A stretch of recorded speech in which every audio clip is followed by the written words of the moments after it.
Good morning, everyone.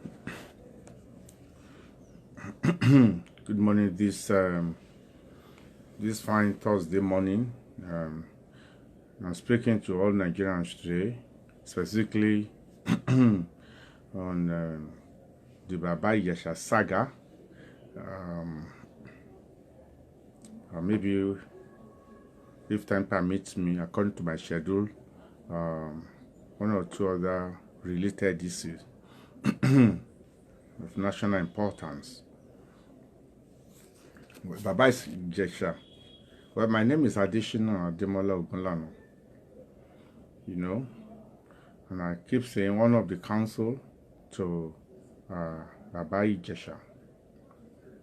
Ijesha is the actor, well-known actor who's been detention by the police for several days now. In fact, for more than about 4 weeks now. His full name is Olanrewaju James Omiyinka. I broke the news to you, gentlemen, some 4 days ago that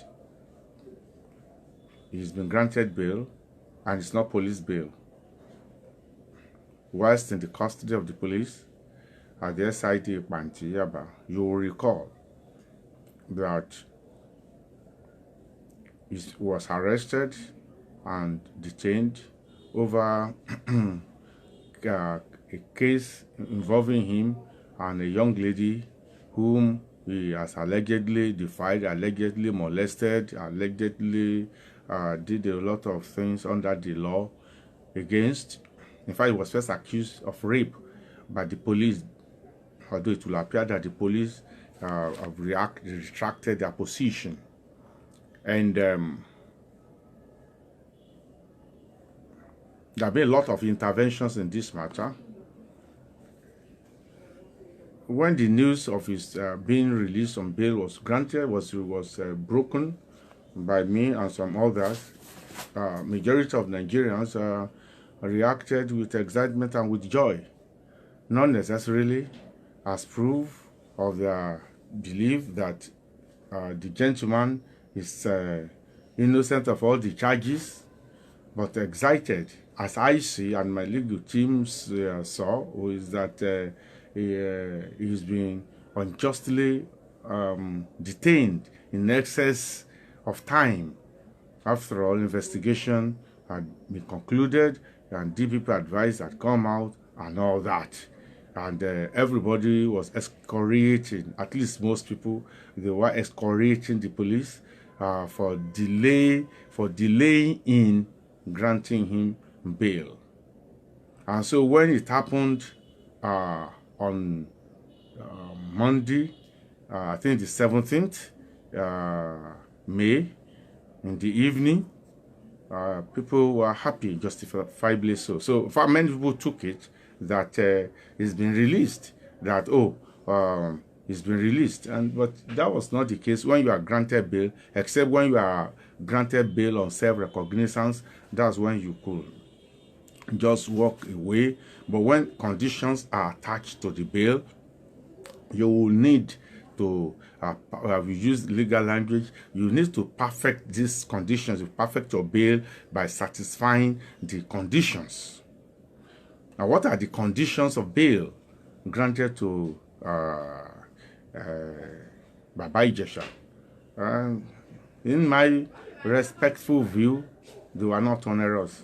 A civil servant of grade level 10, a blood relation, and verification of same, and bail was set as 500,000 naira in like sum, that each of the two shorties to just sign money guarantee that if he should abscond, they will pay 500,000. Considering the severity of the offenses, allegations made against him, I would think that that's fair enough and balanced. So, people were keen and curious to be asking, where is he? Where is he? And the most curious people on earth happen to be journalists. And many journalists have been calling me, how far Mr. Ogunlana, by the way, people like calling you barrister. is wrong. I'm just simply a lawyer, a legal practitioner, and so, but so much you like title called barrister. I'm simply Mr. Ogunlana. I happen to be a legal practitioner. There's no big deal about that. Now, in portions of this, is people have been asking up to now, and I've decided to break my silence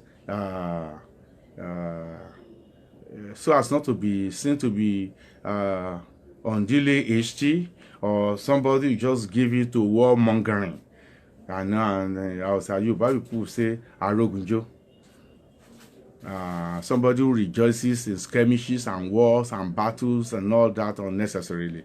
That's why I've just kept quiet. And many of the journalists have been pestering me, both national, international media, have been calling. And one particular fellow from Punch was even rude just yesterday night because he thought I was stalling and his investigation and all that. So what happened?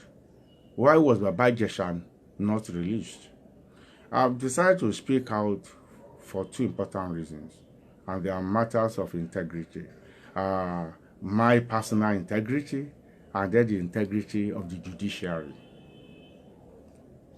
That's why I'm speaking out. I will have kept quiet, like the normal Nigerian way of just, well, it's not my business, but any other person's liberty is always other people's concern, except we are not enlightened and wise enough to know that whatever touches the nose must affect the eyes, will affect the ears. You don't need to be a certified surgeon to know that. This is just plain common sense. Anybody who could affect you, affect your rights, affect your life, positively or negatively, you are deemed to be concerned about him. So when people say it is not of my business, you may be talking from a position of ignorance. So what happened? So what happened? Let me assure you, all people listening to me, that the problem is not with the judiciary. The problem is not with the judiciary. The judiciary has been very proactive in spite of the strictures and the situation we found ourselves because of the prolonged JUSON strike. The courts have not been working, but the judiciary decided to move its efficacy to the place where the victims are. They didn't just come, the chief magistrate, great team that set Ijesha free or granted him bail, did not come because of him alone, just prison visitation, the congestion scheme. That's why they came.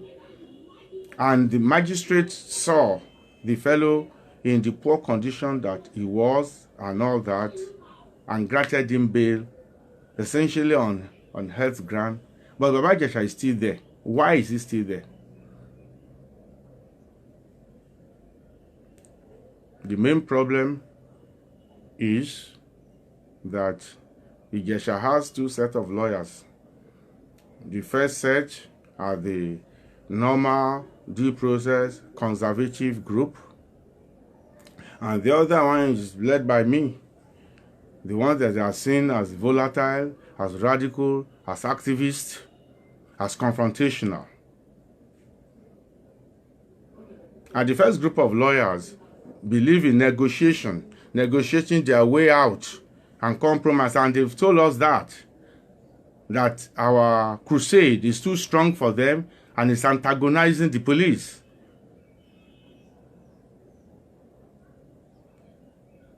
And it's not making the police, that the police has been, before we came into the matter, the police has been cooperative. I can't make much, with due respect, I can't make much agreement with that. A person has been in detention for several days, for weeks on end, and he said the police is cooperating. That's their belief. And the police, and I will mention name, that's the D10, as headed by Margaret Igboralu. She's a senior police officer. They call her unit, maybe the gender unit and all that. That she's comfortable with that. As at Tuesday morning, I was there, and I think I made a brief report, and I met her, and she was hostile. She was directing. In fact, the interface was interesting, you know. She came down from her office, and then piloted me to where Ijesha is in the general cell, and they brought the man out, and then the man came out looking very morose, very depressed, almost lifeless, just nodding his head and all that. And then the madam was attacking me. A lawyer, you are saying that he's lean, he's emaciated, he's limping. Were we beating him here? As well, I said, it's what I saw. He said, no, he has even, the man has even put on weight in detention. I said, it's what I saw that I narrated. I never saw you people torture him. And he didn't tell me that. And he now said, well, you have to work with a particular lawyer, a colleague of mine. I said, why should I have to work with him? That is the person that she knows. I said, well, from whom did I get the number, the telephone number of this person? We pay proper respect to colleagues, whether they're junior, whether they're senior, whether they're contemporary or not. But our style is not the style of many. Our style is to be engaging, is to be audacious, is to be courageous, and it's not to plead for what is the entitlement of ourselves or of our clients. That's what they term confrontational, and we don't negotiate. And we shouldn't negotiate. And we can't negotiate. And so I asked Ijesha,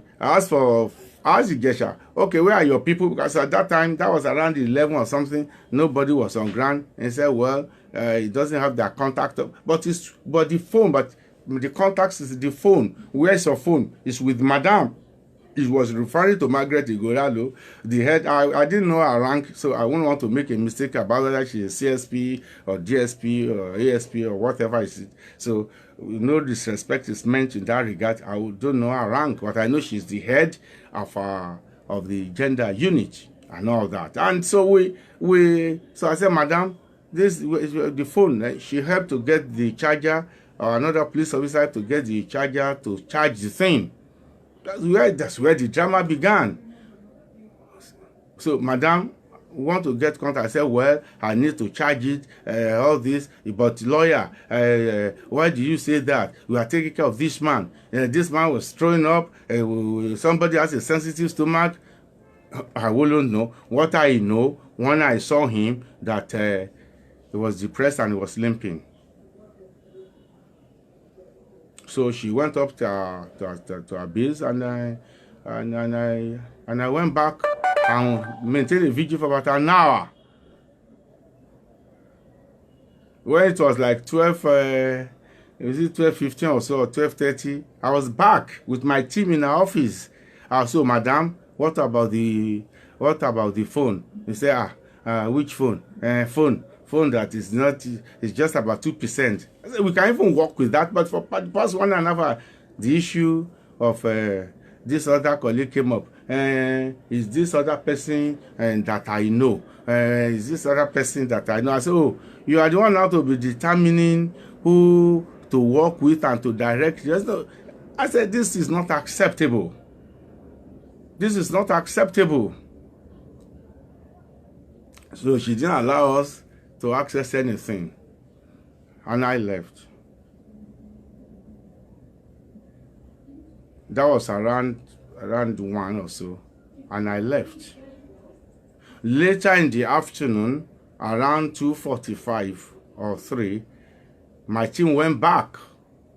I didn't go with them because I had spoken with the other fellow, the learned council colleague, and it was not too palatable. The issue of somebody stealing their glory came in. Which glory?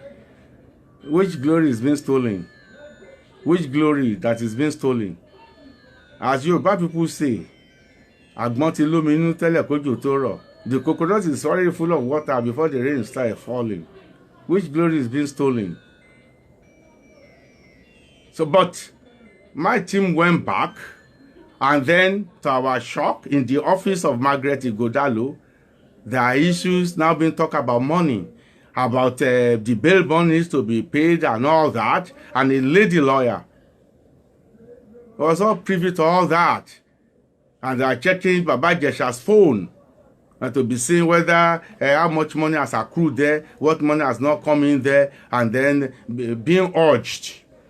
The lady lawyer was urging, and with, of course, Margaret Igodalo acceding to it, that they should raise the money.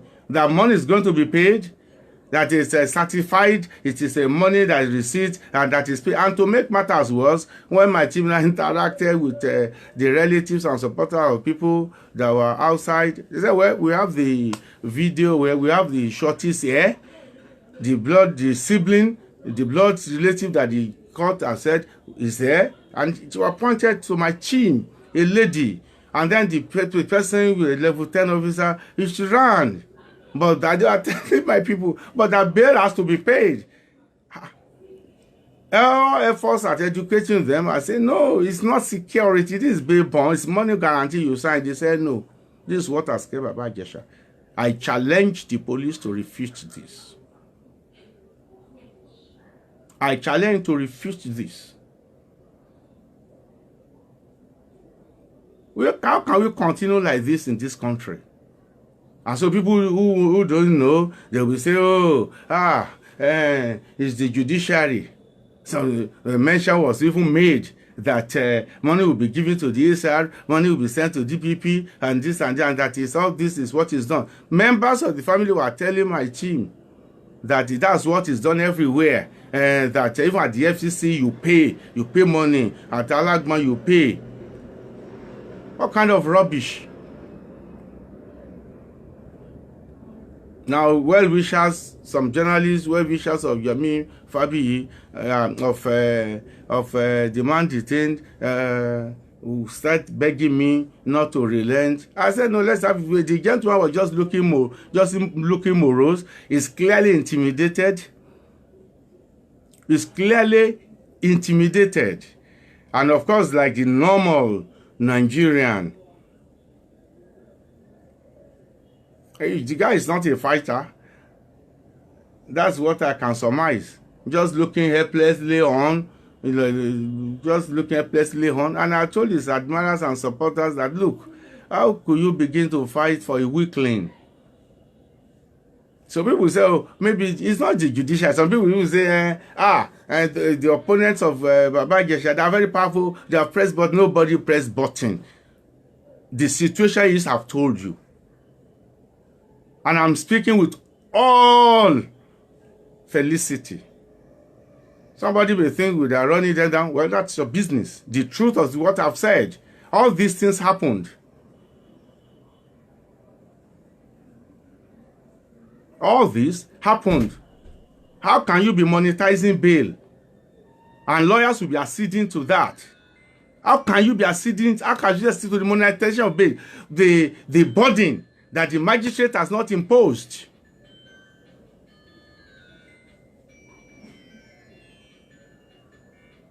So don't give the police the judiciary a bad name. I've said it in my first broadcast that kudos to Chief Magistrate Tony Ogre. Anybody trying to use her name to make money, that person is not serious. It's not the truth. There's no demand. The magistrate never ordered that money be paid. And my personal integrity is involved, and I need to speak up because all the press, no, is Baba Ijesha lawyer, is Baba Ijesha lawyer, is Baba, is he no, what is happening? Also, all those other counsels saying somebody is stealing your glory. Nobody is stealing your glory. If I have any glory at all, it is enough for me. Who is stealing anybody's glory? Who is taking your job? Who is taking your job? who is taking your job. But the interest is that justice must be served without any compromise. So it's an opportunity for me to lecture Nigerians. You go, don't, this idea of that bail, they are just cheating. Anybody who tells you that so bail is put as so, and then you have to pay, that person is fraudulent, is trying to extort money, obtain money from you. Except where the other is that it is security. If security on bail, then you have to pay. Otherwise, it's just a money guarantee where you undertake. This is the truth. This is the truth. My people that saw Baba Ijesha yesterday, I went to the office of the DCP yesterday for some other matters. Now people went there to see, to participate in the charade that is going on. So for people asking me, direct your inquiry to those other lawyers that are comfortable working with the police, and the police are comfortable in Margaret Igadalo specifically, comfortable to work with them. Everybody knows our reputation. We don't give bribe. We don't give money. And there's no need to give money. Once again, I'm challenging all those that I've mentioned this, if they disagree with me, if this thing is not happen, if it's an invention, Baba Ijesha should be released. Baba Ijesha should be released. Nigerians must learn never ever to be negotiating their rights. Some of you saw my broadcast yesterday on what happened at Bolade Oshodi, a compound there where Lagos State Building Control Agency officials, I mentioned the names. Is it one Ibitoye, another one Ajanaku? Well, the offices is at Bolade there. How can you come and you say you are sealing up a property, and why? Because there's a dispute in court. There's a dispute in court. So therefore, so the ownership or not ownership has not been determined and all that. And so what is that? Is that the business of a building control agency? At another instance, you have in that particular same instance, came back another day and said that there's a petition from evicted tenants. What is the business? But I thank God for the Nigerian involved in that matter. He will sue them. He knows his rights. He will sue them. We've written a petition to the employers of those people and to the police to investigate them and to prosecute them where they are found culpable. We have our proofs of all these things, and we speak from a position inaccessible, impregnable. People must have the courage of their convictions and the convictions of their courage. You can't just be sheepish and you want Nigerians to go forward. You can't just fold your arms and be looking up to the hills and expect one Archangel Gabriel Abi Kinika Michael to be coming and fighting for you. What you should do.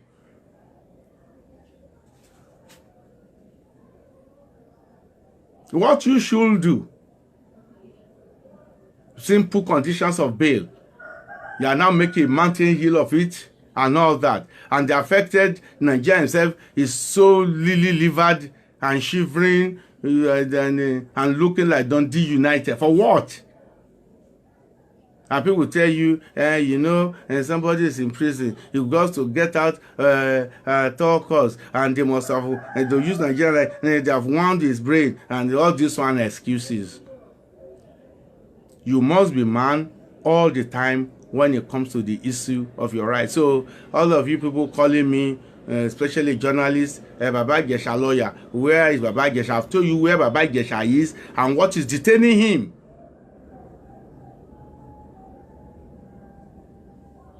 He should be released.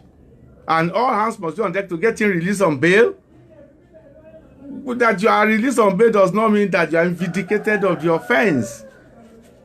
It is not a vindication at all. And this idea of public officials extorting money by all any means, will go to all ministries, or not everywhere you go to in Nigeria, they will use their office, their position to frustrate you, and you too, you keep quiet like sheep, like goats, like mumu, and be begging when you are supposed to be fighting, and be pleading when you are supposed to be agitating, and be kneeling down when you are supposed to be confronting and seeking and fighting and questioning for your freedom and for your rights, not only for yourself, but for the legacies of people that are coming behind you. So, journalists, I'm directing you, go to Panti, go and ask the police authority, go and ask Margaret Igodalo what is happening. And that somebody said this, mention my name. Nonsense.